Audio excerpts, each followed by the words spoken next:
Hey, how's it going everyone? Carlo here from All You Can Board, and today I'm doing the first of my two-part top games of 2021 video, or sort of a tier ranking of all the games I played that were released in 2021 in North America. So there's going to be games you're going to see on here that might be marked as 2020 releases on Board Game Geek, but that would have been because they got released most likely in Europe early and only made it to North America in 2021. At the same time, there are games that will be marked as 2021 on Board Game Geek that only made it to us here in North America in 2022, so those will be eligible for my list next year. So why is this video coming out now when it's December of 2022 and 2023 is just around the corner? Most people are probably doing their 2022 lists right away. Well, I would have liked to have got this done a lot sooner, but there's a couple reasons why this video is as late as it is. One is that when most people were doing these lists earlier in the year, I really hadn't played that many 2021 releases, and I didn't feel right doing a top 10 video. If I'd only played maybe 12 or 15 games, I thought maybe I'm not really highlighting the cream of the crop from that year. So I wanted to play some more games. And the other thing is, I'm still a relatively new dad. My son is just over a year old, so I just haven't had as much time to play games as I'd like. We also have other videos we have to film for the channel and such, so it just kind of got bumped further and further down. But hopefully, being able to talk about 68 games now and rank them might hopefully give you some additional context, especially if you aren't someone who watches the channel frequently and you're kind of wondering, like, well, what do I know about this guy's top 10? Like, what about his other tastes in games? Like, what does this matter to me? Maybe if I don't know what other games he likes or doesn't like, kind of thing. So I'll probably do the list a similar way next year for the 2022. Ideally, it won't be as late into the year, but let me know what you think of this format and if you like this at all and if you'd like to see this, and I'll hopefully try and strike a balance. Maybe I won't wait until I've played 68 or 70 games from 2022. Maybe once I've played 40 or 50, maybe I can do my list a little bit earlier. So the last thing I'll say real quick is just that this is going to be a two-part video, of course. So this first part, I'm going to be listing the tiers, being tiers F, D, C, B, and A, with the sort of S tier as the classical tier rankings go, as all the cool kids do it, which I'm not one of. I've never done one of these tier lists ranked this way before. But the S tier is going to be the top 10, where I'm not going to tell you the order they're in or talk about those games at all. You'll just see which 10 games are in there, and then the second video, which will come out on our channel in the next couple of days, will be a traditional kind of top 10 video ranking them and going into detail about why they made the top 10. So without further ado, let's get right into it. So I'm going to start with the bottom, starting with the F tier, and I'm going to work my way up. So, and just full disclosure, in these categories within these tiers, I haven't really ranked them. I mean, some of them might be sort of to an extent. The higher we go might be ones that kind of were pushing on a higher category, but for the most part, I haven't really ranked these within their own tiers. So there are only 3 games that I have of the 68 that I played. There's only 3 that stood out in the F category, and what I consider F is sort of just a dud, a disappointment. I guess I should come up with words that start with an F. I don't want to say a failure because to an extent, the 3 games that are here, none of them I would consider particularly bad games, but they're just games that, to me felt like they didn't do enough to justify me having spent my time with them. So the worst offender of this, for sure, my biggest disappointment of the year was Terraforming Mars Ares Expedition. I'm going to try not to get too carried away because this game gets me angry just thinking about it and talking about it sometimes, but we have a video on the channel. We reviewed it. We did a video comparing Ares Expedition to the original Terraforming Mars and Race for the Galaxy, so you can go back and watch that. But the long and short of my thoughts are that it basically tried to borrow from those 2 other games, Terraforming Mars and Race for the Galaxy, and I don't think it really did, took anything from either game and made it better in any way. It felt like it borrowed some things. It borrowed the theme from Terraforming Mars, took the simultaneous action selection from Race for the Galaxy, and it made a less interesting game. Again, I don't want to get too into it in this video. You can go watch our detailed review where we go pretty in-depth there, but yeah, it's a game that I just think, when you're going to piggyback off of the success of a previous IP, of a previous franchise like this, I think this one seems like it was a little bit phoned into me, and it just didn't do anything novel or interesting. The other 2 that I have to lump in there with Terraforming Mars Ares Expedition that weren't quite as offensive to me, I guess, were Lost Cities, Roll and Write, and Mercado de Lisboa. So these games are both kind of similar to Terraforming Mars Ares Expedition in the sense that they are kind of piggybacking off of the name and success of a prior game. So Lost Cities Roll and Write was a letdown for me because it didn't give me the satisfying feeling of Lost Cities with going on those expeditions. They tried to build it into the game, but it just wasn't anywhere near as enjoyable. So I just felt like, oh, I wish I was playing Lost Cities. And just in terms of roll and write, it wasn't anything special compared to, I've played a decent amount of roll and writes now, probably at least 15 or 20, and it was definitely near the bottom of the pack. So it just felt like if I want a Lost Cities itch, I'm never going to play this, and if I want a roll and write itch, I'm probably going to find a different roll and write as well. So again, not a bad game, but I'm probably a little more critical on this one because it borrowed the Lost Cities name, just the same way as Ares Expedition borrowed the Terraforming Mars name. And then Mercado de Lisboa, we've talked about this, I reviewed it in an Own It, Play It, or Skip It video on our channel where we did kind of a mini review. And it just, it ended up feeling like it was a game that you try as like a sample or a learning game to learn how to play Lisboa, and there wasn't enough to make me want to come back and ever really play it again. It's not an offensively bad game or anything, but just nothing special. So, the next category up, we're going to call, this is the sort of D tier. So these are games that I would say, I didn't mind them. I had a decent, chances are I even maybe had fun playing them, but other than playing them maybe once or twice, I would have no interest to really revisit these games again. Or I also sort of think of them as like, if we didn't have a YouTube channel and we weren't covering games and reviewing games and such, these are games that I probably wouldn't have even gone to seek out, or, wouldn't be playing again if it wasn't for the purpose of covering them on the channel in some way. So we're going to start with Brew. So this was one by Pandasaurus Games that we covered on an Own It, Play It, or Skip It video. Didn't play it too many times. I think I only played it once, I believe, or maybe twice. But I just felt like I kind of saw all I had to see. It was fine. It was fairly interactive and mean. I had some high hopes for it based on that. The price point, the production value is really it's a really nice looking game, and for what you pay, it's a pretty safe game to try and take a risk on because it's very, very inexpensive, and there is a decent amount of game there. It just felt like after I'd played it once, it was a lot longer. I think with 4 players for the first game, I think it was about 2 hours, which felt way too long. Ultimately just didn't do enough to keep me interested and want to come back to it, really. Almaty is a tile laying game that I tried only on Board Game Arena. Did a few interesting things, but ultimately felt too sort of analysis paralysis inducing, and it felt very themeless too. There's a cool thing where you're kind of getting these adjacency with the tiles, and you can move tiles around to trigger bonuses next to other tiles, but it just felt very kind of procedural and I don't want to say maybe not lifeless or soulless, but I don't know, there was just nothing that wanted to make me come back and play it. I remember thinking, that's a neat idea, and I wouldn't be surprised if I see this in a more like refined, polished game one day, but this isn't the game for me. Neoville is one from Phil Walker Harding that Dylan covered on the channel. I played it once with him, thought it was fine, but Phil Walker Harding tends to have this kind of range in his designs for me where he has games that are like, fine, I would happily play them and they're okay, nothing bad about them, but like also nothing special, kind of like 6 out of 10 kind of games. And then he has these other games that go up to kind of like the sort of 8 out of 10 range for me, which there's at least one actually that comes up later in the video. So Neoville was a bit of a miss, but again, it wasn't a bad game, just nothing particularly exciting about it. Corrosion is another one that we covered in an Own It, Play It, or Skip It video on this channel a while back. So this was a game of kind of you build these engines and your engine kind of rusts and breaks down over time and you're having to rebuild it. It's kind of this like steampunk theme setting. I believe it was a first-time designer, and we had some issues with like the game was a bit too long. It felt a bit unrefined. Maybe could have used a bit more development work. So it had some cool stuff, some cool ideas, but yeah, it just ultimately didn't come together to be much of a game that I wanted to play again. Mostly due to the playing time. If they could somehow cut the playing time down to like 45 minutes, an hour, I would probably be interested in trying it again. It had a lot of interesting stuff for it, but yeah, the playtime really brought this one down for me.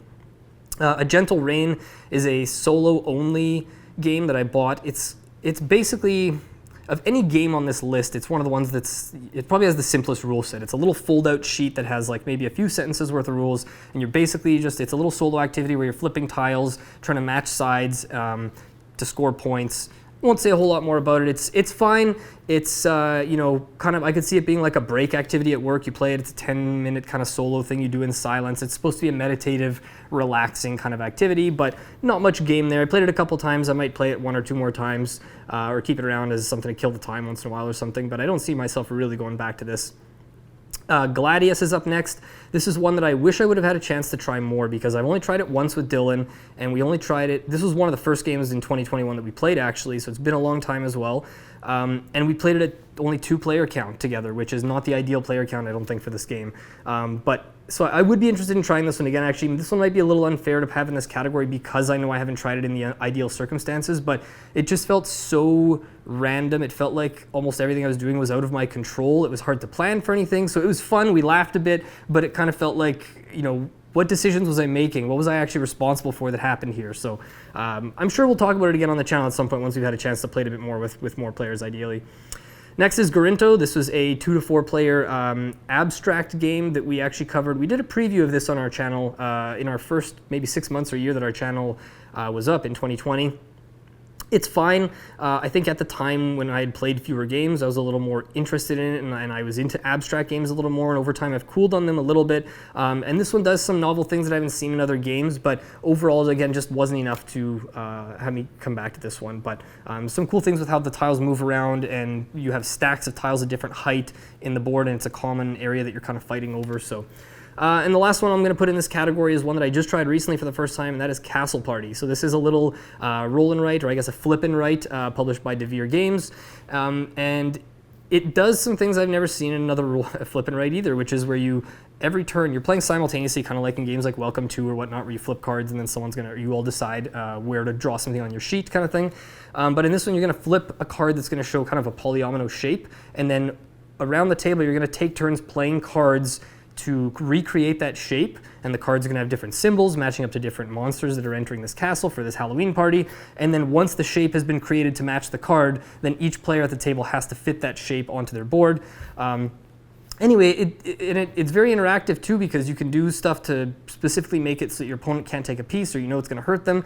But it just felt like in order to play that game optimally, there's a lot of looking around at other people's sheets. I've only tried it with 2 players so far. I tried it with my wife a couple times. I will try it again, and we will cover it on the channel at some point, probably in an Own It, Play It, Skip It, just as a sort of mini review. But I don't think it's going to rise up the ranks of my favorite polyomino games, or roll and write games, or anything like that. So that is it for the D tier. So that was what? 1, 2, 3, 4, 5, 6, 7, 8 games. So far we've gone through 11 games that have been in the F and the D tier out of 68. So and I'll say right now, I try to avoid specifically, if I know there are games out there that I suspect I'm going to dislike, I don't go out of my way to play them just to give bad reviews. So the list is obviously going to be top heavy towards things that are at least good or better, just because, yeah, I have a pretty good idea of what I am and I'm not going to like, and if I'm not going to like a game, I'm not going to go out of my way to play it. Okay, so C tier. So these are games that are, I would say, good games. This is kind of like in the, I don't know, maybe like 6.5 to 7 out of 10 range if we were going with ratings. But these are games that I don't think are must-own by any means. I would be fine, for the most part, I think I would be fine if I didn't play any of these ever again. But there are some that, like, these are all games that I would enjoy, I would happily play, I would never refuse to play. And they're all solid enough games. They're just not something that I need to recommend or need to play all the time. And I think this is the category that has the most games in it. So we're going to start with Canvas. So this is a game some of you might be familiar with. It was on Kickstarter a year or two ago. It's a game about basically you're creating paintings using it's card construction. So you get these little sleeves, and you basically are putting multiple semi-translucent cards in these sleeves so that they layer over top of each other to create a painting. Very cool game, simple rule set. It's not something that I'm going to play very often, but it's something that I'm happy to have in my collection. It's got a really nice table presence, nice production value, and when I say table presence, you can even hang it on the wall behind you. It has an actual little, I don't know what it's called, but like a little hook or whatever, so to put on a nail as a piece of art, as an actual canvas. So cool game, and very much, I think it would work very well for a lot of people as a gateway game. You invite people over who've never played games before. They might see like, what's that on the wall there? What's that game about paintings? You show them the card sleeving thing, and I think a lot of people would enjoy it. So I don't think there's like a ton of depth to it, but considering how simple the rules are and how nice the game looks, it's just kind of a pleasant, enjoyable game.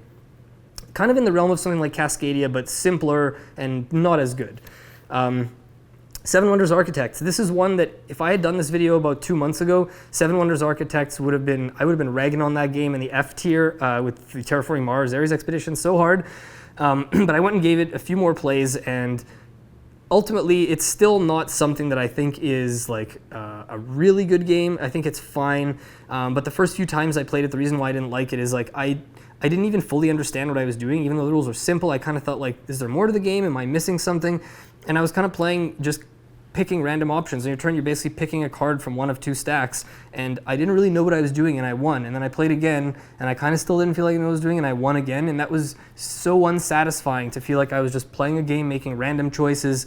Anyways, since then I've kind of played it, sitting there playing through it a little more and trying to pay more attention, and I've started to appreciate a little bit of, there is a little more depth that comes out of these very simple rules than I expected, but again, none of the Seven Wonders games are games that I'm like dying to go back and play these days. Original, Duel, and Architects, they're all games that are fine. They're great games. I would play them happily, but yeah, nothing special for me really.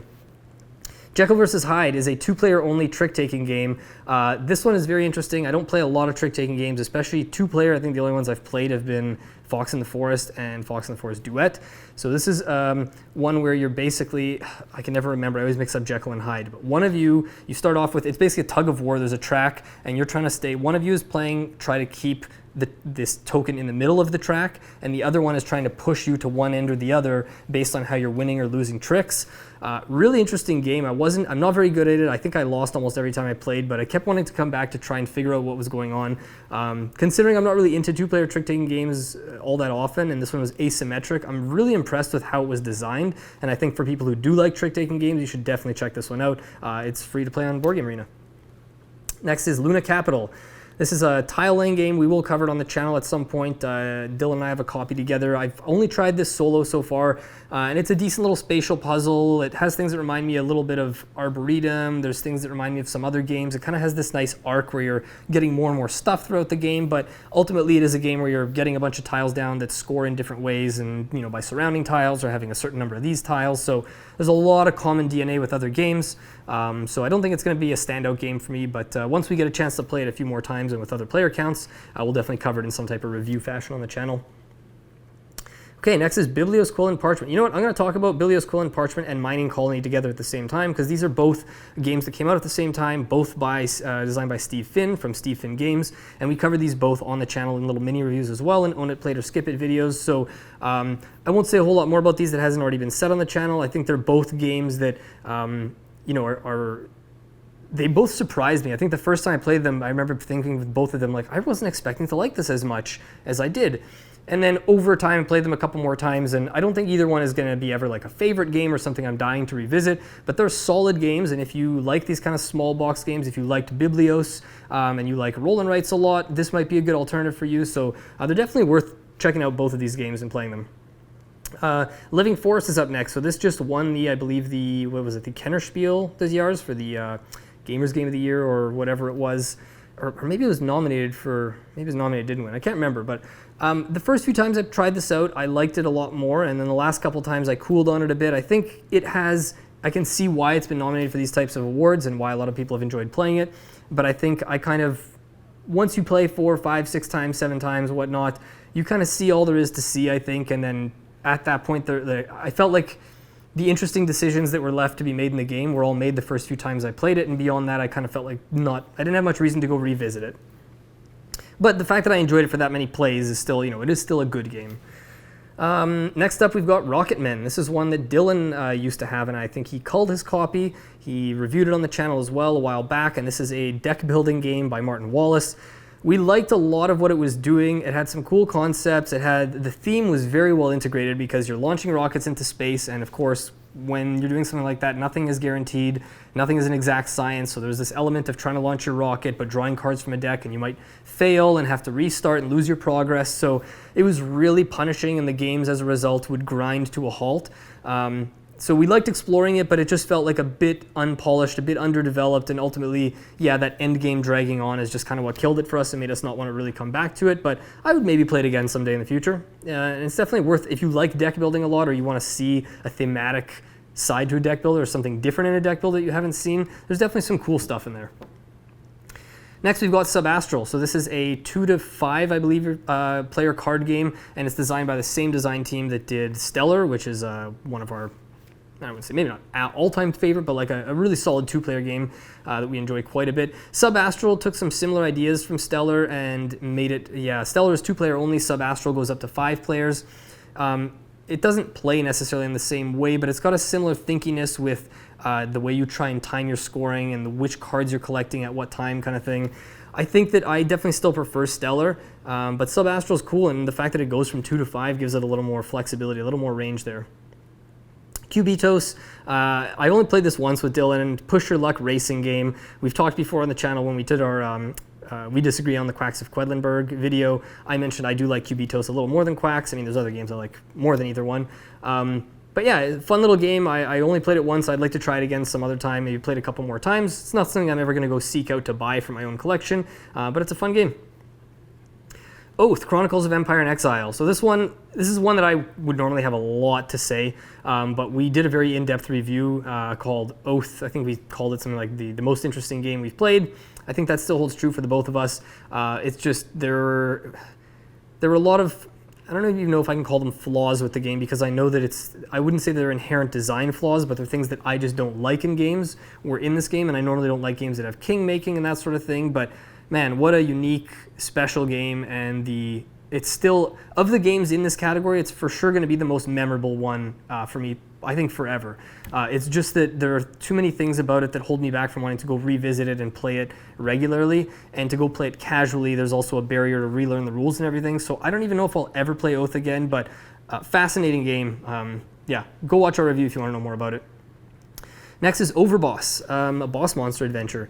I think this one is down here only because it's a sort of a victim of one of these two designers. Kevin Russ also designed Calico, which they're different enough games, but they do have a board with limited spaces that you're trying to fill, and it's a tiling puzzle, spatial puzzle. It's pretty crunchy, brain burny kind of thing. And they came out around the same time, and I like Calico significantly more. I found that Overboss, when I first played it, I did enjoy it quite a bit, and I love the kind of like the video game artwork, and I think I got excited about like all the different tiles and all these things, but once we were actually playing, some of the tiles were just like, oh, get 2 points for every adjacent tile, or get this many points for this many tiles that are in your castle, or these can't be next to this, and a lot of the ideas behind the tiles were things I've seen in other games, so it's well done, like it works well, it's the little boss powers that you can get, the fact that it plays solo, there's a lot of options and variability, so if you like this game, I think you're going to get a lot of replay and a lot of value out of it, and it's something, again, I would never turn down a game of it. There's, in a genre like tile, I love tiling games, and there's just too many others that I like that are set above it, I would say. Next is Origins First Builders. So full disclosure, this was one I've only had a chance to try solo so far, and I don't think it's going to be anywhere near as good solo as it will with higher players. I think the ideal player count is probably going to be 2 or 3 players. This game does a lot of cool stuff. I read through the rulebook, and every new section, I was like, oh, that sounds really interesting. Oh, that sounds really cool. And I just kept flipping through thinking like, I'm really going to like this game. And then when I played through it solo, I didn't like it quite as much as I expected to. There were a lot of things in there that I haven't seen done quite in that way. It does some really cool stuff with dice that I'm not a huge, if you watch this channel regularly, most people will know who watch this that I'm not a huge fan of dice in games, but I actually really like the way that dice were executed in this game, or the way they're implemented, and it's something I definitely am going to be playing at least a couple more times. I want to try it with Dylan and maybe try it a couple other player counts, and who knows, I could see it definitely improving in my eyes after playing it a couple more times, but we'll see. We'll definitely cover it on the channel at some point. Furnace. This is one that I'm very conflicted on because I was very excited about this game before it came out. Designed by Ivan Lashin, a little 30 to 45 minute kind of engine building filler game kind of thing, or filler is maybe not the right word, but it kind of gets compared a bit to games like Splendor in that kind of weight and range and kind of length of game. We've only played this twice, once with 2 players, once with 3. We've got to play it with 4, and we've got to play it a few more times before I have a final verdict on this, but ultimately, it's a game of 2 halves. There's the bidding mechanism, which is incredibly novel and interesting, where you have these 4 tokens, numbered 1 through 4, and you're going to basically place them on bids with other players, but you can never place 2 tokens of the same color on the same card, and there can never be 2 tokens of the same number from different players on the same card. So it's this kind of auction where you're only going to get 4 turns to place these things, and you're trying to suss out what other players are going to go for, what you're going to go for, and the losing bid gets a compensation, which is a different indicator on the card than, like, the person who wins it gains the card, but the person who loses gets an ability on the card. So that part of the game is brilliant. I love that, and it's what drew me into the game, but the actual part where it kind of just converts resources into points, where you basically run your engine, ended up feeling a little dry and a little mundane to me. So I'm hoping that after more plays, it'll be even smoother, and maybe that auction thing will stand out to me a little more to kind of put it over the top. But as of now, Furnace ended up being a little bit of a disappointment for me, just because I'd heard such great things and I was expecting more. Now, Imperium Classics and Legends. So this is technically 2 games, but I'm combining them into one because they have the exact same rule books in them, and it's just different factions that you can add. So this is one that I've only played solo so far, but I've played about 10 times now. Very conflicted about this game, more so than a lot of games. This is probably, along with Oath, the other one that I'm most conflicted with in this kind of C tier, just because of there's some really, really interesting mechanisms. There's some ways that deck building is done in here. It's a civilization deck building game where every deck is its own civilization. You know, the Persians, the Romans, the Utopians, the whatnot, the Vikings. They all have their own unique kind of arc that's built into the deck. There's different ways that you can get cards out of your deck, but they don't just get trashed. They put it into like a history section. I'm going to cover this game in detail, or both these games in detail on the channel in a review soon, because I have a lot to say about these, so I won't get too into it now. But ultimately, all the stuff I liked about the game was unfortunately just dragged down a bit by all the fiddliness, the admin, the rules, the FAQ online, the poor quality of the cards. There were just too many things preventing me from wanting to keep this game in my collection forever and keep wanting to play it. But there are some really amazing things about the Imperium games. And I can see why some people have absolutely loved these, and why it's been such a labor of love from Nigel Buckle, who I believe spent like 4 or 5 years designing this game. Next up is Good Puppers. This is one that we only tried once so far, and it came as a complete surprise to us. I remember when this game was first announced, and I just thought like, oh, a card game about dogs, whatever. I don't know why I dismissed it. Maybe if it was Good Kittens, maybe I would have played it or something. Not actually. I'm a cat person, but Good Puppers surprised me. It's a pretty thinky little card game where you have different families or different breeds of dogs. You know what? I'm not going to get too into the rules explanation right now, because I'm realizing that I don't remember quite how it plays. It was a few months ago, and we've only played it the one time. But it was a game that I didn't expect much from. It's a tableau builder, and it's very thinky. And I can see that it's the type of game that is going to have, like, you'll look at it and you think, oh, that probably doesn't have a lot of replay value. But actually, this, for a small box card game, I can see this having a lot of replay value and a lot of depth, just because of how many different cards and combinations of cards you can have, and just the way the game can play out. It's really interesting. I definitely want to try it again, and I think we'll probably review it on the channel. Next is Canopy. This is a 2-player, or primarily 2-player. I think there's variants in the box that play it with 3 or 4, but primarily 2-player game that Dylan has, that he also covered in a review on our channel. And it's got an interesting little kind of Winston draft thing, I believe it's called, where you are looking at 3 piles of cards, or one at a time. You look at the first pile. If you like what you see, you take the whole pile, and then it's going to be the next player's turn. Or you can say, no, I'm not going to take that pile. You add a card blind to sweeten the pile kind of thing, and then you look at the second pile. Are you going to take that one? No? Okay, then you have to add a card to it blind, and then you have to take the third pile. So the drafting part, that right there, there's other stuff to the game, but it's basically a set collection game. You're trying to get cards and scores similar to like a game like Sushi Go would work. But the way that you actually draft the cards is by far the most interesting part about the game.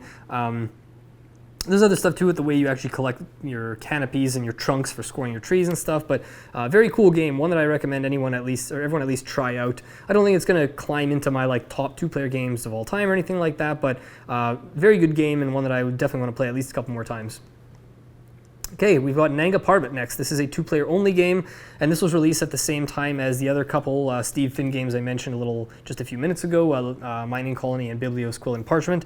So Nanga Parbat ended up being my favorite of those 3. We got them all as review copies all around the same time, and I remember thinking at first that I thought Biblios Quill and Parchment was going to be my favorite of the 3, but I found myself going back and playing Nanga Parbat a few times on Board Game Arena, and even just showing it to a couple people in person. It's a little, there's certain things about it that prevent me from wanting to, play it as like a go-to 2-player head-to-head game on a regular basis. But yeah, it's, I haven't quite played any 2-player games like it, and it's very, very thinky, very tight, close games. Yeah, if you want to know more about it, we have a how to play video, as well as I've reviewed it, I believe, in an own it, play it, or skip it video on the channel as well. Next up is 10. So this is a really interesting push your luck and set collection game designed by the crew that's part of Flat Out Games. This is one that I didn't have the highest hopes for. I guess a lot of the kind of like initial reviews I'd heard had said like the rules were a little too complicated for what it was, and in a way I do agree with that. I remember reading the rules once and thinking, why is this seems a little more complex than it should be, and I had to keep going back and making sure there's things with these certain currency tokens and bus tokens, and the net positive value versus the currency value. So there's little things that you got to distinguish between, but the basic idea is you're flipping cards from a deck, and every time you flip, you have to decide whether you're going to keep going or stop, or obviously if you flip, you might just bust, similar to you would in like playing blackjack or something like that. And then basically certain cards you're going to get for yourself if you stopped, and some of them are going to go to your opponents, giving them currency. Some cards are going to go into a market where players can buy cards. And at the end of the game, you're just scoring for 4 different colors, the longest run of cards you have, numbered from 1 through 9. Simple game, but has a lot of room for some interesting kind of gaminess, and it's surprisingly thinky for what it is. And I've only tried it solo so far, but I want to show this to a bunch of people and play it a little more, because I think it is maybe slightly above that gateway level. This isn't something you show to people who've never played games before. I think there's just a little too much to wrap their heads around, but maybe just a step up from that. Solid little push your luck game. Next is Relics of Rajavihara. This is one that I had higher hopes for, and to be fair, I haven't played through the last of these scenarios yet. It's a solo only game, and it's basically a series of these puzzle scenarios using. It's sort of like using like crates and switches and things. If you think of if you played the Zelda games and you're familiar with the dungeons or the temples, and they're kind of pushing blocks around on a switch to open a door, to push this ice block to do something, that's kind of what you're doing. You're trying to either get to a certain spot or collect a jewel, or you're trying to trap your little adversary. So you basically look at your little card, it tells you how to set up the puzzle, and then you sit there looking at it and you try and move something around and solve the puzzle. I've enjoyed my time quite a bit with it. The only reason it's as low as it is that I played, I think, the first 40 scenarios. There's 50 in the game, in the main game. Then there's, I think, an extra 20 in the expansion. Plus there's some extra levels built in, and some create your own mode and all this kind of stuff.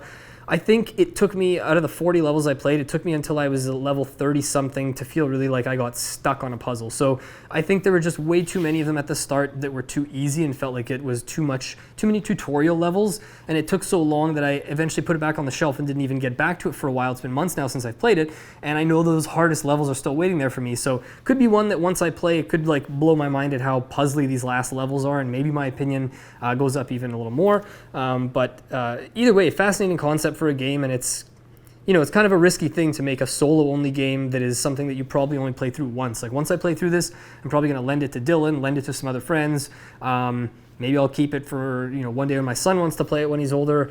But I don't think this is a game that's stay in my collection forever, just because you can't really go back and replay the same puzzles unless you have I guess a really bad memory, or you're not good at the puzzles and you want to go back and figure them out again. But anyway, really interesting game. Next up is Dollars to Donuts. So this is another one by the Flat Out crew, actually. I know I just spoke about 10. I guess I should have put those ones together. This is another one that I've only tried the solo mode for so far, which solo mode actually worked surprisingly well, but this game exceeded my expectations. I remember when this was on Kickstarter, and big fan of Flat Out games. I like a lot of their titles, and I remember thinking when I saw this on Kickstarter that, maybe I'll wait and just try this one in person one day, or if I don't try it, that's fine too.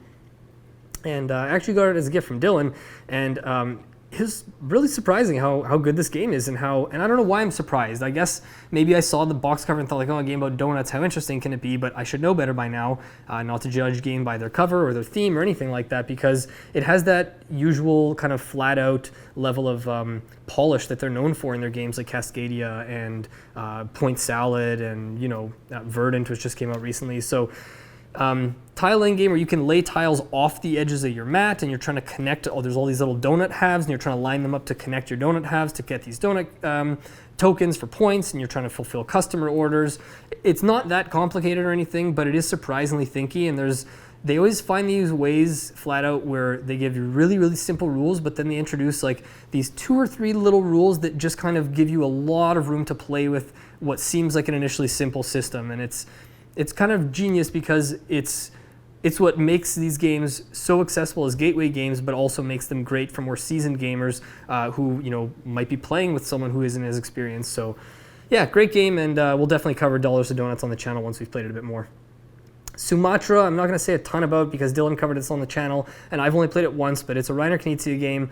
I think Dylan covered it and Own It, Play It, or Skip It, but had some interesting mechanisms to it with a kind of I don't know what you want to call it, moving in a pack. You're on this little map going through the jungle, and you're trying to collect. It's a set collection game, and all the different things you can collect score differently, but you're kind of moving ahead to explore and then falling behind the pack and catching up.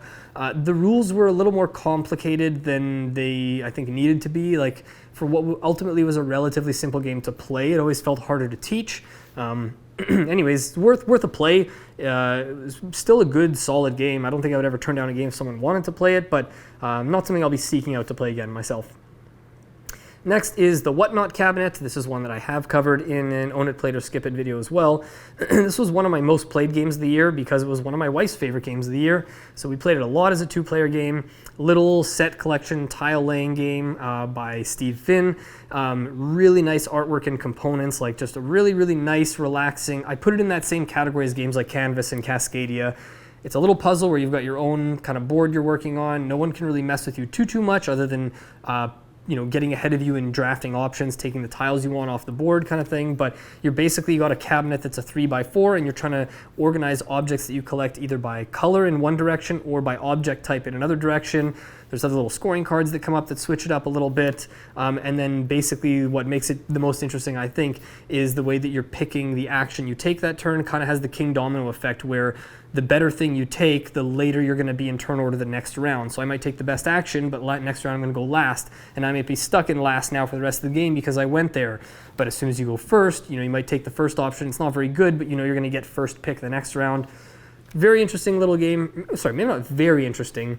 I would say it's a very good, for what it's trying to do, for that type of just sort of clean, efficient, simple, relaxing kind of tile laying game. It does that very, very well. It's just not something that's going to stand out and something that I'm not going to be requesting to play all the time.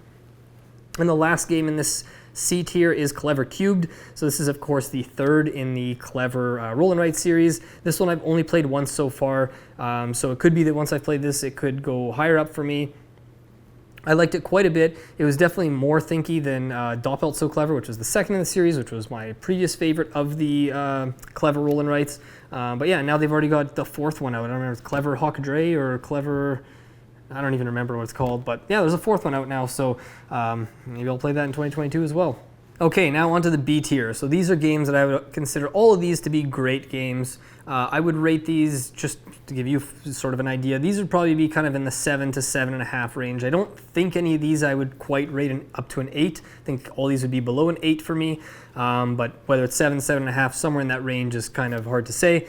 But yeah, these are games I would happily play anytime, but probably won't be the one requesting them myself unless I get a sudden itch to play these every once in a while kind of thing. But a lot of these are kind of situational games or just outside the periphery of the truly top tier games that I'm often looking to play.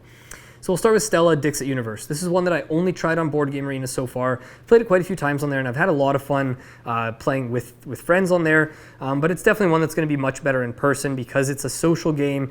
You're looking at a tableau of cards, and you're trying to come up. There's going to be a key word for the round.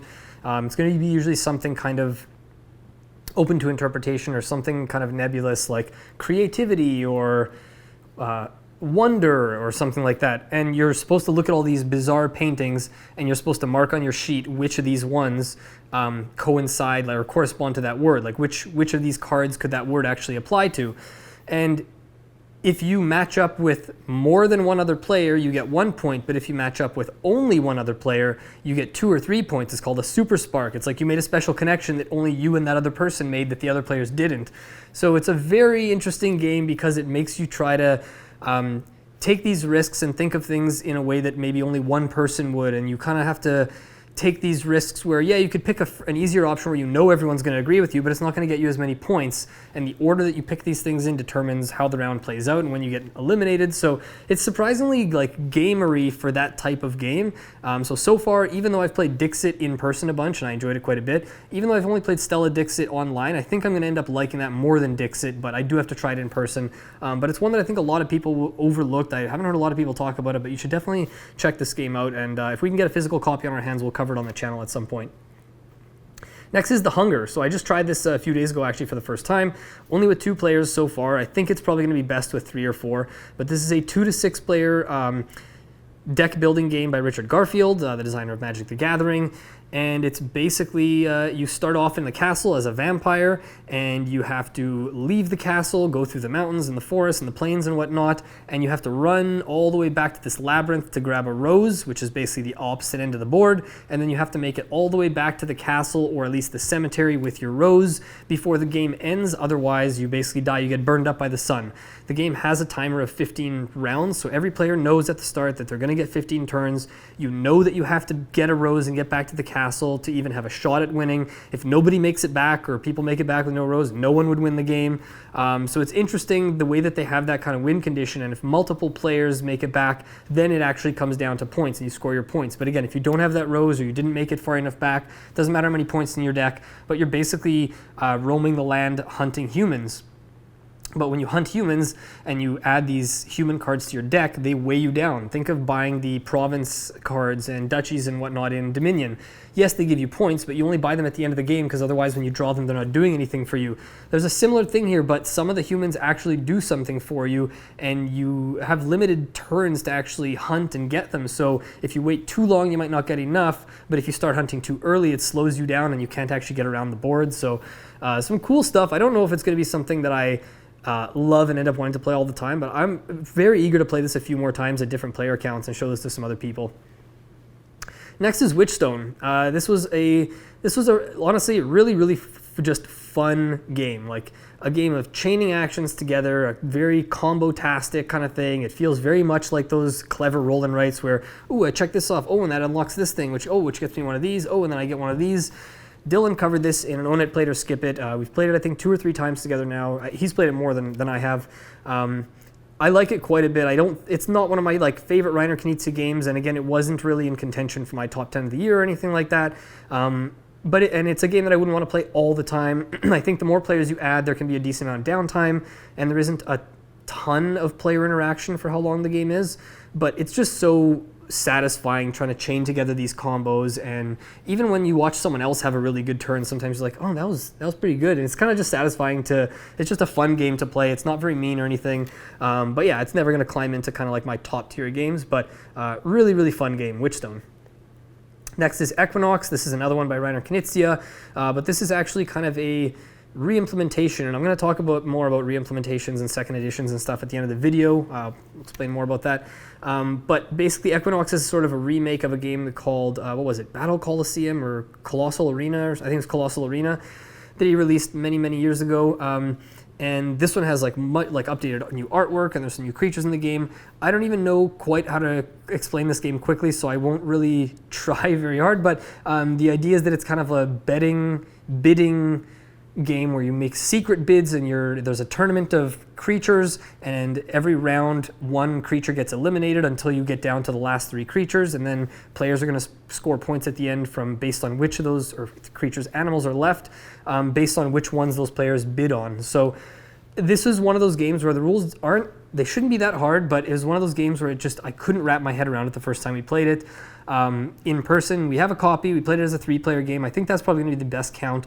I'm very conflicted on this game because there were points where I thought I might end up liking this a lot more, and then there were other times where I thought it's too thinky, it's too much for what it is, it takes a bit longer than I'd like. So I'm kind of in this weird spot where I could end up disliking this game more than I currently do. I could end up liking it a lot more, but currently it sits in this spot where I'm like, I'm happy to play it again, I want to try it a few more times, but I don't think I'm going to end up loving the game. I just think I'm going to end up really enjoying it, but it is quite unique.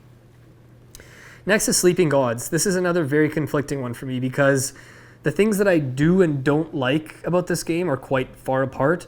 The things that I like about this game, I absolutely love. I like the storytelling, the narrative, the exploration is probably second to none in this game. I don't think I've had another game where I've felt that sense of truly like an open world board game, and to his credit, Ryan Lockhead I think said that he was trying to basically design a board game version of Skyrim, the video game. But I don't think I've ever played a game that has given you that sense of the world is your oyster. You see something over there, go check it out. Oh, you want to go check out that island? Sure, go sail there and find it, see what you get there. And sometimes you get there and it might be underwhelming, or it might be that you fall short of what or there was the task there was too difficult, you couldn't solve it yet, so you think, okay, I wasn't supposed to be here. Guess I'll get back in the boat and sail around, and there's an element of risk to the game because you never know. There's a timer, so there's a limit on how many places you can go to before your session kind of ends, and then when you take damage, you got to go back and repair your ship, and so the things that prevented me, when I first played this, I was thinking oh, this is for sure gonna be my top 10 of the year, amazing game. But as we kept playing, I realized there were a couple things. One is that you don't all play with an equal number of characters, and having like I think two of us were managing 3 and I was managing 2 and the other players were each managing 3 characters, so that felt a bit odd. And the way the combat works was not particularly interesting to me. I kept finding anytime we were in a combat stage or doing something like that, I just felt like I was waiting to get back to the exploration and the story. So the highs in this game are so incredibly high. The story is very memorable, very intriguing. It makes you want to just come back and see everything that this world has to offer, but it's got a long setup and tear down. The rules are pretty complex. And just for me personally, I'm not the type of person that really is attracted to story-driven narrative board games, storytelling games. So that's the only reason why it's this low for me. I think if you are someone who likes storytelling games, if I was talking about just how good I think the game is in terms of a design from an objective point of view, this would be much higher on my list. It's just not really my style of game, but yet I was completely enthralled and just totally sucked into that world and the story, and I can't wait to get back and play more of that campaign. And we will definitely do a review of Sleeping Gods on our channel once we've played through it more. Next is mind management. So this is another very conflicting one for me because we've had a couple of very interesting plays of this where it feels very cat and mouse, and the tension, I mentioned when we talked about this a couple times on the channel in previous videos. I think we did a video where we went to the cabin and we ranked the games that we played that weekend. And I had it pretty high from that weekend, from that initial play. And I've thought about it since a lot more, and I thought, what were the things that I didn't like? Because I remember telling Dylan, even though I really enjoyed the game, it keeps feeling like, when are we going to play it again, because it feels so situational. There's things about the player count. I really probably would only want to play it at 3 players. I think playing with both players, I feel like would just be in silence the whole game, and playing with more than 3, then it's no longer 1 versus 2, then you have 1 versus 3 or 4, and having that many people all talking and trying to deduce, trying to find the recruiter that's hiding, it just seems like it's a little sort of too many cooks in the kitchen sort of thing. So I haven't played the role of the rogue agents yet. I've only played as the recruiter. We haven't opened a whole lot of these shift boxes yet, but as far as hidden movement games go, I haven't played many of them, but it's definitely the one that has intrigued me the most. I've enjoyed my time with it, but there is a decent amount of downtime. The rules are a little tough, especially if you don't play it for a while or you're introducing someone new for their first game. So it's just such a situational niche game that every time I play it, I know I'm going to have a good time, but am I really going to be the one advocating to pull mind management off the shelf? No, it kind of falls into that same thing as Sleeping Gods. It's not my type of game, but I really appreciate the design. I think it's an incredible design, just maybe not one that, I don't know if it's going to be an all-time great for me kind of thing. Next up, we have got, add Witchstone on here again somehow. I hope I didn't miss a game then. We have Radlands. So Radlands is a 2-player card battling game that we've covered on the channel. Well, I won't tell you where, but it made Dylan's top 10 if you want to go see his top 10 of 2021. Didn't make mine, obviously, but it's a game that I think when I first played it, I thought really, really highly of it. A couple of plays after that, each of them subsequently made me think a bit less of the game. We had a really good play on our live stream that we did for charity back in May. You can find that on our channel. And it was a really fun game and kind of made me reconsider, maybe the game is better than I was starting to think. I think overall there's some things that prevent me from wanting to play it and have it be a go-to 2-player game. I'm still going to have games like Battle Line ahead, especially as a lane battler. I wasn't a huge fan of the 3 lanes thing, the setting up things to block, and sometimes it felt like there were certain game states where it either felt like it would drag, or certain game states where the best move was maybe obvious, because once you have certain cards in play, why wouldn't you just use that ability until you, if it's so effective, why would you spend your turn doing something else? So I want to play it a little more. I'm impressed by the fact that it is a card battling game that uses one single deck of cards that both players are drawing from, but that also leads to some of my issues with the game. I'm not going to get too much more into it. Very fun game, and one that I recommend everyone at least try. The artwork is stunning, really, really nice looking game, and there isn't anything quite like it. So it's one that I plan on playing many more times, but I've kind of cooled on it just a little bit, and I don't think I'll be seeking out owning my own copy unless my opinion changes and I suddenly love it again one day. Next, we've got Land vs. Sea. This is a 2 to 4 player tile laying game. Covered on the channel. We haven't done a review yet, but I spoke about it before the game even was released because I was very intrigued by the idea. One player is the land, one player is the sea. You've got these, it sort of shares some similarities with Carcassonne, but the tiles are 6-sided instead of 4, but you're basically trying to close off little sections of the sea or of the land. Whoever closes the section is going to score points one way, but then regardless, whoever is the land player or the sea player, whatever's being closed, they're going to score the points regardless of which player actually closed the section off. There's a 3-player mode that's very interesting where the 3rd player plays as the cartographer, and they're trying to sort of strike a balance between what the land and the sea are both doing because they want to have an equally symmetrical map. So that's really cool. There's some things that prevent me from loving the game. I'm going to do an actual review on the channel at some point, so I won't get too much more into it, but the fact that you have 2 double-sided tiles and that they're shaped like they're 6-sided, in some ways feels like it opens the game up. It also leads to a lot of analysis paralysis, and the game, as it goes on, takes longer and longer, I find, and I just feel like it doesn't quite... It was a bit of a letdown for me. I still think it's a great game. It's not leaving my collection anytime soon or anything like that. I want to play it a bunch more and see if maybe it might rise in my estimation with more plays, but after my initial few plays, I've cooled on it just a bit, and I do think there's just too many other tile laying games that I'm going to end up going back to ahead of it. So I don't know what the legs are for this game long term for me, and I haven't tried the 4-player mode, which is the teams, which I don't really want to try, but it's definitely something worth trying, and the price point, you really can't go wrong. It's like a $30 game, very affordable for what you get, and the multiple play modes and stuff. And also, I should just say, of all the games this year, this was one of the nicest looking games. Like, in terms of the artwork, production quality, like, just stunning. You get lost, just mesmerized looking at all the little details in the tiles. Sometimes they're almost distracting and they kind of blend into some of the gameplay, but yeah, it's Land vs. Sea, great game. Next is Genotype.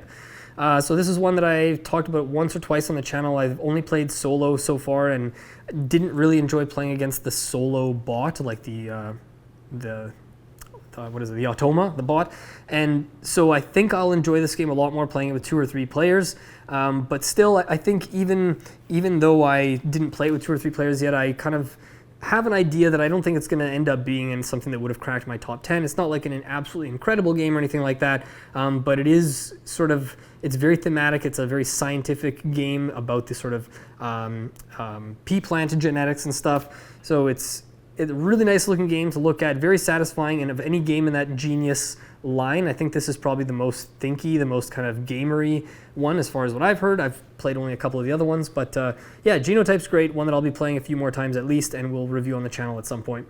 And the last one for tier B here is Ankh, Gods of Egypt.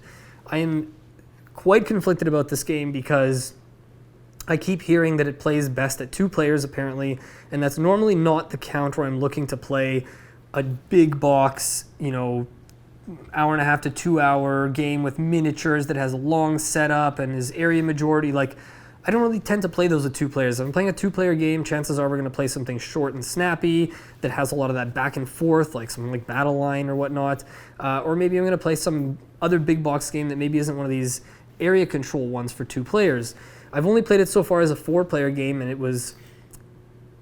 There's so many cool things about this game, and I was so impressed by how much more streamlined it was than I was expecting. The rules are fairly easy to pick up, but it's pretty much a 100% like deterministic game. There's basically no random, maybe not no randomness, but there's very little randomness, and sort of like everything can almost be calculated, but because of that, there's so much information, so much to take in.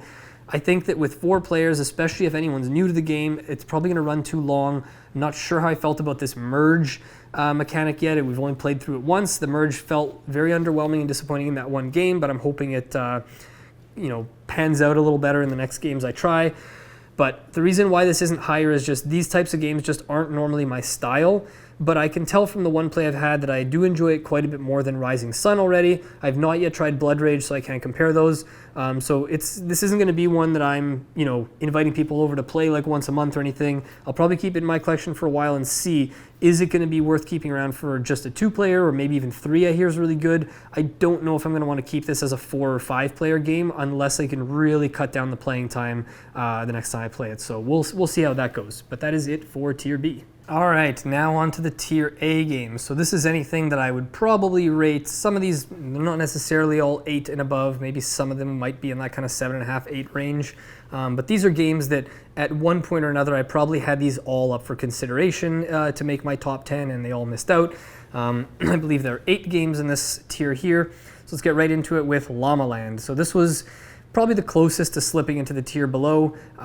It's by no means like a must-own game or anything like that, but I did cover it in Own It, Play It, or Skip It, and I did call it Own It for my own personal collection, just because of the combination of, first off, my wife and I play polyomino games together quite a bit. She really likes polyomino games and spatial puzzle type stuff in general. And then just the theme and the artwork and the way that you're kind of stacking these tiles and building upwards. There's a lot of polyomino games. Obviously, there's been tons over the past few years. There's kind of been a rush of them. And of all the new ones I've tried in the past few years, Llama Land stands out. It might not be the best one or anything like that, but it's definitely near the top of the pack for me. It plays quickly. It's a great family weight game. You can play it with people who are maybe more seasoned gamers. You can play it, maybe not quite gateway game, but it's just a very inviting, friendly, kind of relaxing game, but still very puzzly and tough to do well at just because of the restrictions with your polyomino tiles. But yeah, if you want to know more about it, go watch our Own It, Play It, Skip It video where we covered that a few months back. Next up, we've got Enchanted Plumes. This is a very interesting little card game. It's a sort of hand management game, similar. It's got a lot of similarities with Arboretum and Lost Cities. Full credit to Dylan for putting this one on my radar. I know he's talked about it plenty on the channel. He covered it, I think, also on an Own It, Play It, or Skip It video. And what a great game. I don't know if I think it goes up to either 5 or 6, and I don't know if I would want to play with that many players because I worry a bit about the downtime and also the table space. It's quite a table hog because you're sort of playing cards out in these tableaus where you're laying out cards in a sort of triangular or sort of a pyramid pattern where you're going a certain number in the top row and then one less card in the row underneath and then one less in the row underneath, and you're trying to make this kind of triangular pattern to complete this plume of feathers for your peacock. It's a bunch of interesting things in play with how they score and what to do with the cards in your hand versus where are you drawing cards from. And it's a very thinky game that I remember thinking like, okay, it's just got peacocks and numbers on the cards and it's just a small box card game. Like, I really didn't expect much of it, and I was totally blown away by this game. The fact that we're even talking about it in this tier is a testament. I think it's the designer's first game too, and I believe he actually has a board game podcast called, I think it's Decision Space. I haven't listened to it yet, but anyway, Enchanted Plumes, if you haven't tried it yet, it's not an easy game to find. I don't think there were a ton of copies made, but definitely do yourself a favor and check this one out. It's a very good little card game. All right, next up we've got So Clover.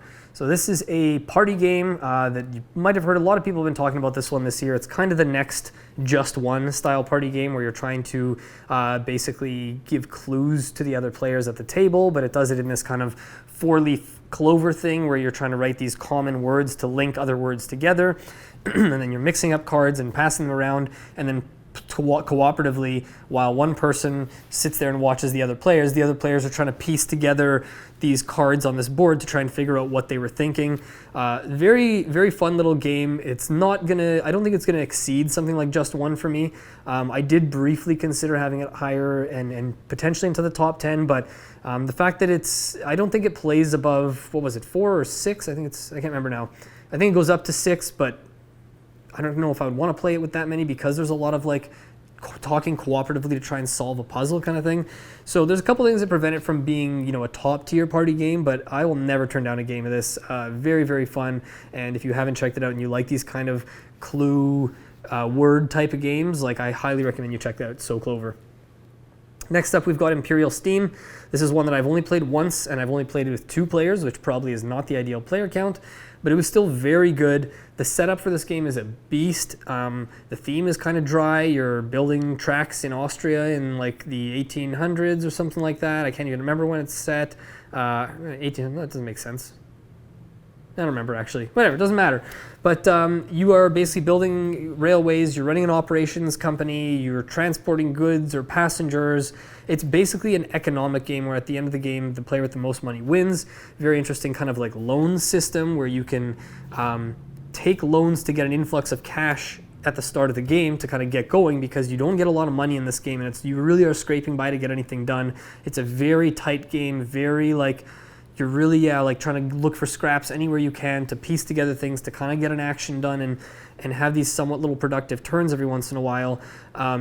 But it's very interesting. You can take these loans, but for every 10% loan that you take, or every loan you take, you get a certain influx of cash from these investors, but then you're donating that percentage of your final score at the end. So I think when we played, I took out like 3 or 4 loans and I lost 30 or 40% of my score at the end, but it still was enough to have made it worth it. So a lot of interesting stuff. It's a very thinky game, and Dylan and I were both really impressed with the fact that we got this done in 90 minutes. Our first time playing, like after I taught Dylan the rules, we set a timer, and it was basically 90 minutes on the dot to play the entire game start to finish. For a game this thinky, this strategic, I think that's a huge achievement. It's not normally the type of game that I'm drawn to, and the theme and that kind of thing. So it's not something that I think I'm going to want to replay over and over and over, but it's something that Dylan and I both want to show to a bunch of our friends and play. I think it's a really good game, and if you're into these types of games, I highly recommend Imperial Steam. Next, we got Savannah Park. I reviewed this one on the channel about a year ago or so I won't go too into detail, but it's basically shares some similarities with those slide puzzles where you've got a set of, it's a tile laying game where you kind of play simultaneously, almost like Tiny Towns, where if you're familiar with Tiny Towns, where someone calls a resource and everyone has to do something with that resource. In this one, you call a tile. You'll say, for example, the tile with 3 elephants. Everyone has to pick up their tile with 3 elephants on their board and move it to another open space. You go around the table just picking a tile for everyone else to move, but you have to make room for something first before you can move a tile into that space. You only have a certain number of free spaces, and that's where I bring up the similarities to the slide puzzle. It's Kramer and Kiesling. It's more on the family weight side. Normally, the Kramer and Kiesling games I like most tend to be a little heavier than this, a little more complex, so it's a bit on the simpler side. Doesn't have as much replay value as I think some of their best games, but still a very, very good game, and probably one of the best like family weight games out there right now. Plays well at all player counts. There's no downtime. Yeah, really good, really satisfying, just like relaxing puzzle game. Again, I'll put that in the category with the games like Canvas, The Whatnot Cabinet, Cascadia. Like it's that type of vibe that you're getting when you're playing it. Next, we go to Hadrian's Wall. This is a really, really enjoyable roll and write game, or sorry, flip and write, I guess. It's not dice, it's cards. It plays solo to 6 players. I've only ever tried it solo.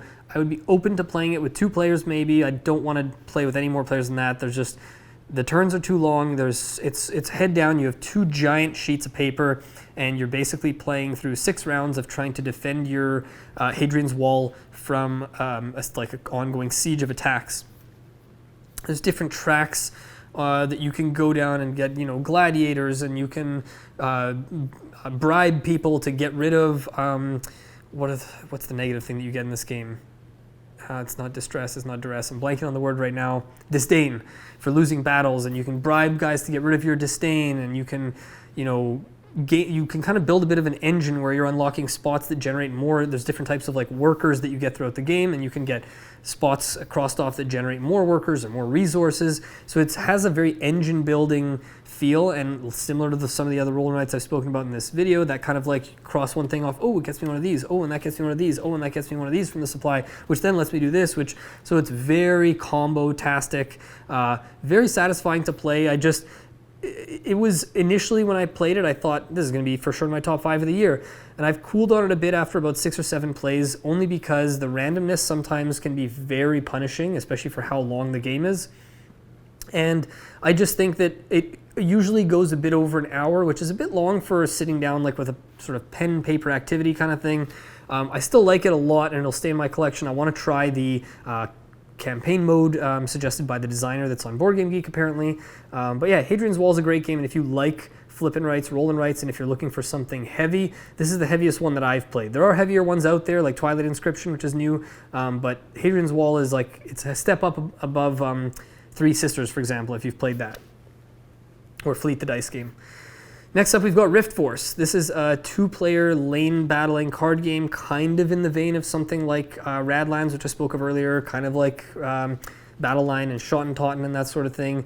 But what's cool about Rift Force is there's, I can't remember how many there are, if it's 8 or 10, but there's different sort of like factions that have their own little deck of cards before the game. And what you're doing is before you even start the game, you and your opponent, and again, this is 2-player only, you and your opponent are taking turns picking one of these little factions or powers or whatever they're called off the board. I think you each end up picking 3 or 4 of them, and then that makes up your deck for the game. And so every time you play, I mean not every time, there's a lot of combinations. There's also an expansion out, which I haven't tried for it yet, but you're basically going to have a different combination of abilities and being against a different combination of abilities, and it's sort of a hand management game where you're trying to play your cards strategically to win little battles and gain points. It's got some really interesting back and forth.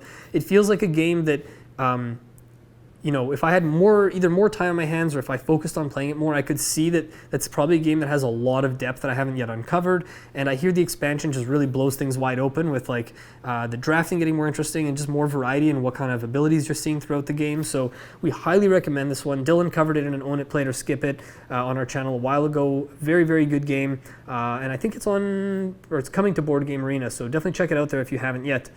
And the last game in this A tier, the one that was the last one that I cut from my top 10, we can say this is my number 11 game of the year, as of now at least. That is That Time You Killed Me. So this is a 2-player only, abstract, chess-like game with time travel where you're playing on 3 boards, the past, the present, and the future. Absolutely mind-boggling how this game was designed. It's like it totally warps your brain trying to play this game and trying to figure out what the right move is or what a good move is.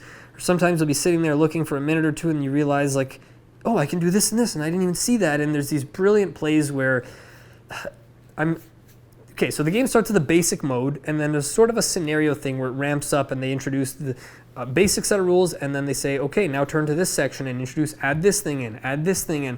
We haven't played through all of them yet. You introduce all these modules individually, and then apparently at the end they combine them all into one game. So we haven't seen the last module or done the combined game yet, but man, when Dylan and I have played this together, we both just sat there scratching our heads looking at like, what's a good move? Like, how do I even, and like we're trying to, okay, let's keep the game going. It's taking too long. Like we felt that analysis paralysis start to kick in and we wanted to move the game along, but it's so hard to wrap your head around what you're doing at first. The more we played it, I started to see, I think by the second or third time we played it, I think we both it started to click a little bit how, let me see if I'm going to get this right because I'm not always the greatest with remembering time travel or thinking about the logistics of it on the spot, but I think it's that if you go from the future back to the present board, you'll leave a copy of yourself. But if you go, or no, it's the other way around. See, whatever. If you go one way or the other, from the present to the future, I think you leave a copy of yourself. But if you go the other way around, you don't. And you're playing on multiple boards, and you're trying to basically, it's a cat and mouse game because you're trying to chase your opponent somewhere. And as you get there, they're now playing on a different board because at the end of your turn, you're setting an initiative marker to show your opponent which board you're going to be able to act on or which era. So you're saying basically, on my next turn, I'm only going to be able to act either in the past, present, or future. And your opponent knows that information so they can act on their turn knowing where you're going to be able to act. It's such a brain burnery game. The reason why it didn't make it higher is that it's so situational, and this is the type of game you really want to introduce to one person and play with that same person over and over, because if you start getting the hang of this game and you introduce it to someone new, they're going to be at such a disadvantage, and the kind of ramping of getting them accustomed to the game and getting caught up to you it just feels so like you got to find the right person to play this with. And the other thing is that it's just situational. Like, I'm not always going to be in the mood for a brain-burny 2-player abstract game, but if you are, I mean, again, the concept, the way that time travel is implemented, the rule book is one of the best and most enjoyable I've seen. It's very thematic and stuff. Like, just a fascinating game. One of the more interesting games I played this entire year, like right up there with, well, probably right after Oath. Incredible game that I think if you're into 2-player abstract games at all, you owe it to yourself to at least try this. I just don't know if it's going to be like a must-own for everyone out there because it might be either too thinky or, again, you might not have that person in your life to really get the most out of the game from. But man, what a game. Incredible design, and I can't wait to explore it and see what else it has to offer and what that final game is like once you actually combine all the modules. So that was it for the A tier. So now I am going to reveal the 10 games that made the top 10 for for this year, for 2021. But again, as I mentioned at the start of the video, these are not in any particular order, and I'm not going to talk about these at all in this video. I just listed them. I'm just going to list them alphabetically, and then in the next video, which will come out in a couple days, I will rank these from 10 to 1 and tell you guys all about why these stood out as the 10 games ahead of all 58 other games or whatnot. So we've got Café, Cascadia, Cryo, Fayum, Great Plains, Hallertau, Sheepy Time, Trick Shot, Welcome to the Moon, and Winter Kingdom. All great games, games I really enjoyed playing over the past year. I'll have a lot to say about them, but I'll leave it at that for now. What I'm wondering from you is, for those of you who either watch the channel often, have been watching, you know my tastes already, or maybe you stumbled upon our channel recently, you don't really know, regardless of where you stand on that, I'd be curious, can you guess, can anyone guess what my, feel free to guess the order of the top 10, guess what my number 1 game is, guess the top 3, whatever. I think it would just be interesting to see. I've talked about a lot of these games on the channel in previous videos, and I'm curious to see if anyone has an idea of where these games are going to rank, because I even surprised myself with some of these rankings. But yeah, I'm excited to talk more about those. You're probably wondering though, you said there's 68 games and you've only covered 63. What about the 5 missing games? So this goes back to what I mentioned a bit earlier in the video about the kind of reprints, reeditions, second editions, that kind of thing. So there are 5 games that I didn't consider for these tiers. I didn't consider as eligible for my top 10 or anything like that, because they're either reprints, like a new edition, or it's pretty much the same game with a couple of rules tweaks. So for me, when I'm ranking, like, let's say there was a game that they just made a new edition of every year, but it was an awesome game. To me, that would be boring if every year it was making the same list of my top 10. Oh, it's game of the year every year. They just release a slightly better version. So that's why I don't consider them in terms of how I'm ranking the games. But I still think it's worth talking about these 5 games and telling you where I would have ranked them or where they would have fit in which tiers. So there's The Crew, Mission Deep Sea. I'll just say right now, this would have been my number 1 game of the year, because it's better than The Crew, The Quest for Planet 9. In pretty much every way, but it didn't do enough different to set itself apart as its own game to, again, be worthy of putting into a top 10 list, I think. But that would have probably been but it would have been my game of the year. Next, we have Micro Macro Crime City Full House. So this is the second in the Micro Macro line of games, and very, very good game. But again, it's pretty much the first Micro Macro with a different map and new puzzles to solve. So it doesn't do a whole lot differently, but is very, very good. Might have made my top 10. I don't really know. Summoner Wars Second Edition was one that Dylan and I just got to try recently. We've only tried a couple of the factions out so far, but already amazed by this game, already love it, can't wait to try more factions. I'm probably going to end up buying more factions. We will cover this on the channel in some type of review one day, and this one would have almost definitely cracked my top 10. Next, we have King Domino Origins. This one I was on the fence about lumping into this category, because there are a few extra modes of play in the game that would make it feel different enough from King Domino, but the base rules are so similar. It's kind of just like, it feels like King Domino Origins added a couple of mini expansions within the box, but for the most part, it's the same game. So far, after only 1 play, I wasn't crazy about one of the aspects that it added with these caveman tiles that you have to surround. To me, it made the game more thinky, and it slowed the game down in a way that I don't want from an experience like a King Domino. It could be that it was just because it was a first play, so we're going to play it a bunch more. We will cover it on the channel, but initially, my initial sort of inkling is that King Domino Origins would have either fit into the B tier or C tier, somewhere in that range. And finally, we have Agropolis, which is basically Sprawlopolis, but with a farm theme. The way you play the game, the basic rules are the same. There's just a little more added complexity with animals and different types of animals, and the colors are different on the cards, and there's different scoring conditions. But for the most part, it's the same game pretty much, but I do like Sprawlopolis a little more. It just felt a little cleaner. I like the scoring conditions more, so I would have Agropolis probably in the C tier, just because similar to what I mentioned about those games that are in the F tier, it's like if you're piggybacking off the success of a previous game, you really have to do a lot to stand out and improve. And to me, this wasn't actually an improvement over Sprawlopolis. It was just, similar kind of, it was a pretty lateral move, which to me, if it's going to be lateral, then as a result, it kind of falls below. So that's where I'd put those 5 games. the last thing is the games that I wanted to get to but didn't. Obviously, there's plenty of games here that I would have loved to get to that I'm not even going to mention, but the ones that stood out that I really think would have had a legitimate chance of making, if not my top 10, at least somewhere in the A or B tier probably, and I do still plan on playing these and we might cover them on the channel. Those games are Brian Boru, High King of Ireland, Crash Octopus, The Siege of Rundar, Whale Riders, Anno 1800, Coffee Traders, Imperium the Contention, Adventure Tactics, Domian's Tower, and The Adventures of Robin Hood. So those are the ones that I would have really liked to try that I'll still be keeping an eye out for.